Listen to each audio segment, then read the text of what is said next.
The killer always covered the eyes of his victims with a piece of their clothing after he killed them.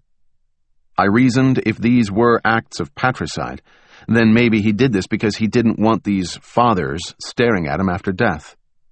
But after 3 murders, everything I had seemed perilously close to nothing.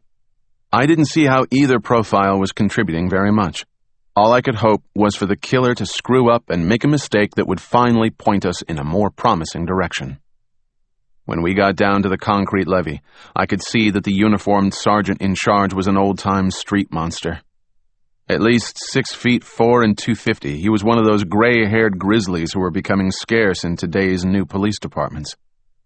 As the big sergeant approached, I saw he had a weightlifter's shoulders, a 20-inch neck, and a face like a torn softball.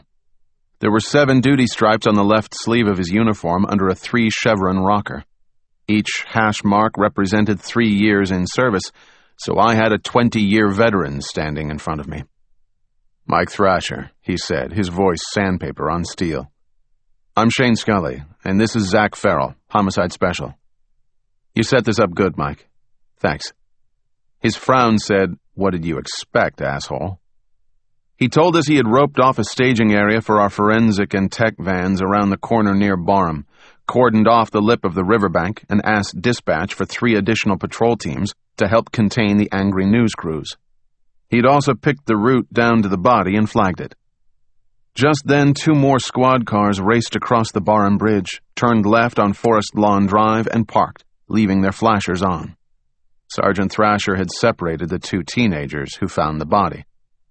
"Run it down," I said to Thrasher, as I took out my mini tape recorder and turned it on. "These 2 found the body. They're heavy blasters. I confirmed all their vitals.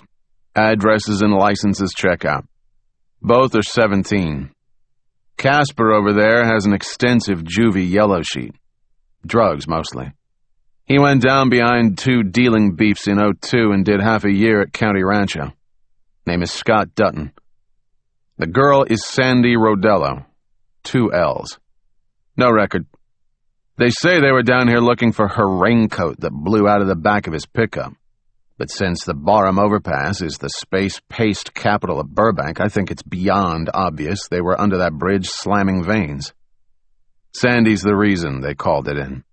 She can hardly wait to get up there and do some TV interviews." "Ain't no business like show business," Zach contributed, slurring his words. Mike Thrasher looked over and sharply reevaluated him. "Putting the drugs and the bullshit about the raincoat aside, their story kinda checks.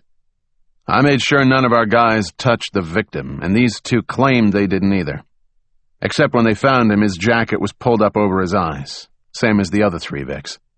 They pulled it down to see if he was alive. I spent a few minutes with Sandy Rodello and Scott Dutton. Drug Klingons, both in the diamond lane to an overdose. "You think we'll get to be on the news?" Sandy suddenly blurted after they had confirmed the facts Mike gave me. "Greta Van Susteren at the very least," Zach quipped. "You might want to think about hiring a media consultant." Then, without warning, my partner pulled the Kleenex twists out of his nose and spit some bloody phlegm into the bushes before wandering away without telling me where he was going. "Let's push on," I said. "Do your parents know where you are?" "Of course," Sandy said defiantly. "They're cool." "It's okay with them? You're both down here doing drugs under that bridge at 2:30 in the morning?" "Who says we're doing drugs?" Scott challenged angrily. "We're done. Get going." I waved one of the blues over. "Show Ms. Rodello and Mr. Dutton to their chariot. I see you guys doing interviews, and I'll be forced to swing by your houses tomorrow and start taking urine samples." We got them out of there. Then Zach and I half-slid, half-duck-walked down the 45-degree concrete slope of the culvert until we arrived at the river.